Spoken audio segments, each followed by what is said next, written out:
শুনেন, এক খারাপ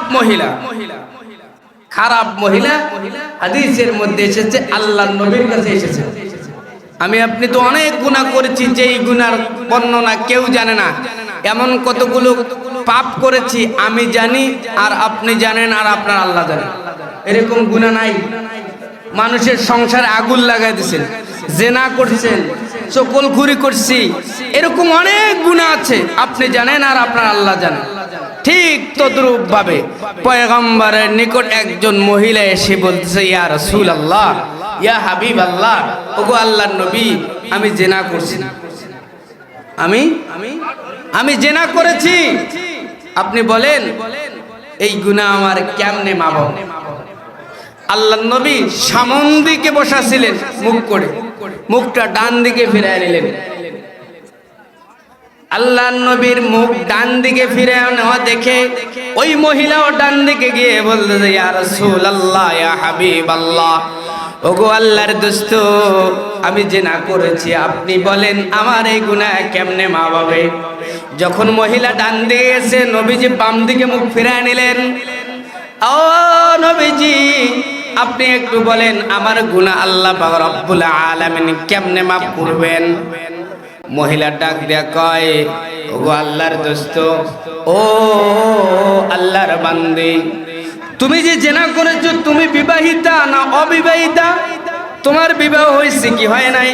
কয় আমি বিবাহিত, আমি বিবাহ করেছি, তারপরে আমি জেনা করেছি। আল্লাহর নবী ডাক দেয়া কয়, জেনা করছো তো ঠিক আছে, বলো তো মহিলা, বলো তোমার পেটে কি কোনো সন্তান আসছে নাকি জেনার কারণে? কয়, ইয়া রাসূলুল্লাহ, ইয়া হাবিবাল্লাহ, আমার পেটের মধ্যে সন্তান এসেছে। আল্লাহর নবী ডাক দিয়ে কয়, তাহলে 2 বছর পর আসো, তাহলে বিচার করে দেওয়া হবে। কারণ তুমি দোষ করেছো, তুমি নারী, তোমার পেটের সন্তান তো কোনো দোষ করে নাই। আমার নবী, আমার আল্লাহ ছিলেন ইনসাফওয়ালা। কি ওয়ালা? ইন্নাল্লাহা ইয়া'মুরু বিল আদলি ওয়াল ইহসান ওয়া ইতাই যিল কুরবা ওয়া ইয়ানহা আনিল ফাহশাই ওয়াল মুনকারি ওয়াল বাগই ইয়াইযুকুম লাআল্লাকুম তাযাক্কারুন। 2 বছর পরে আবার আল্লাহর নবীর কাছে এসে ডাক দেয়া কয়, ইয়া রাসূলুল্লাহ, ইয়া হাবিবাল্লাহ, ওগো আল্লাহর দোস্ত, আমার সন্তান দুনিয়াতে এসেছে। কয়, আরেক বছর পর আসো, সন্তান তোমার বুকের দুধ খাবে, তারপর আসো। 3 বছর 4 বছর অতিবাহিত হওয়ার পর আবার মহিলা এসলেন, এসে ডাক দেয়া কয়, ইয়া রাসূলুল্লাহ, আমি জেনা করেছিলাম, আপনি আমার বিচার করে দেন, আমার ভয় হয় আমার আল্লাহ আমার গুনাহ মাফ করবেন কি করবেন না? আপনারা বলুন, আল্লাহ কি গুনাহ মাফ করার ক্ষমতা রাখেন কি রাখেন না? জোরে বলেন, রাখেন কি রাখেন না? ফাকুলতুস্তাগফিরু রাব্বাকুম ইন্নাহু কানা গাফফারা।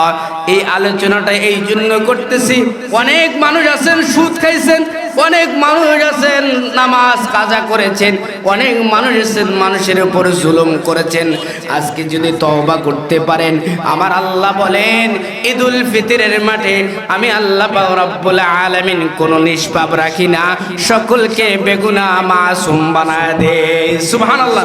আজকে তওবা করবেন, 4 বছর 3 বছর অতিবাহিত হওয়ার পর মহিলা এসে ডাক দেয়া কয়, পয়গম্বর, আমারে বারবার আপনি সময় দিয়েছেন, আমি বারবার আসতেছি, আপনি বলেন আমার গুনাহ রব্বুল আলামিন মাফ করবেন কি করবেন না? মহিলার এই আকুতি মিনতি দেখে আল্লাহর নবী মদিনার মধ্যে একটা মাঠের মধ্যে মহিলারে নিয়ে গেলেন, গাছের সাথে বাধা করলেন, সাহাবীদেরকে বললেন, তোমরা পাথর নিক্ষেপ করো, কারণ জেনার শাস্তি হলো পাথর নিক্ষেপ করে ওকে দুনিয়া থেকে উঠায় দেওয়া। সমস্ত সাহাবীরা পাথর নিক্ষেপ করতেছে। হাদিসের মধ্যে এসেছে, একজন সাহাবী মহিলাটার কাছাকাছি গিয়ে এমন জোরে একটা পাথর নিক্ষেপ করেছে, মহিলাটার কপালের রক্ত ফিনকি দিয়ে ওই সাহাবীর মুখের মধ্যে এসে পড়েছে। সাহাবীর মুখের মধ্যে রক্ত পড়তে দেরি, সাহাবী ডাক দেয়া কয়, সাহাবীর মুখের মধ্যে রক্ত আসতে দেরি, সাহাবী ডাক দেয়া কয়, এই মহিলা ধ্বংস, কারণ এই মহিলাটা জিনাকার, এই মহিলাটা গুনাহগার। কিন্তু এই খবরটা আরশে আজিম থেকে, এই আওয়াজটা আরশে আজিম থেকে আল্লাহ পাক রব্বুল আলামিন শুনতেছেন। সঙ্গে সঙ্গে জিবরাইল আমিনকে পাঠায় দিয়েছেন, জিবরাইল যাও আমার বন্ধুর কাছে গিয়ে বলো ওই নারীর ব্যাপারে আপনার সাহাবী বেরূপ মন্তব্য করেছে। আপনি জানেন না ওই নারী যেভাবে তওবা করেছে, আমার আল্লাহ পাক রব্বুল আলামিন তার তওবার কারণে, তার ইস্তিগফারের কারণে এত বেশি খুশি হয়ে গেছে।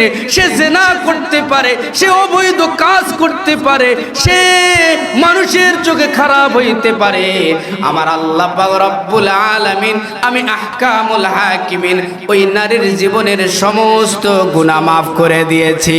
সুবহানাল্লাহ। সেজন্য বন্ধু আজকে তওবা করবেন, আজকে একটু সময় বেশি দিবেন।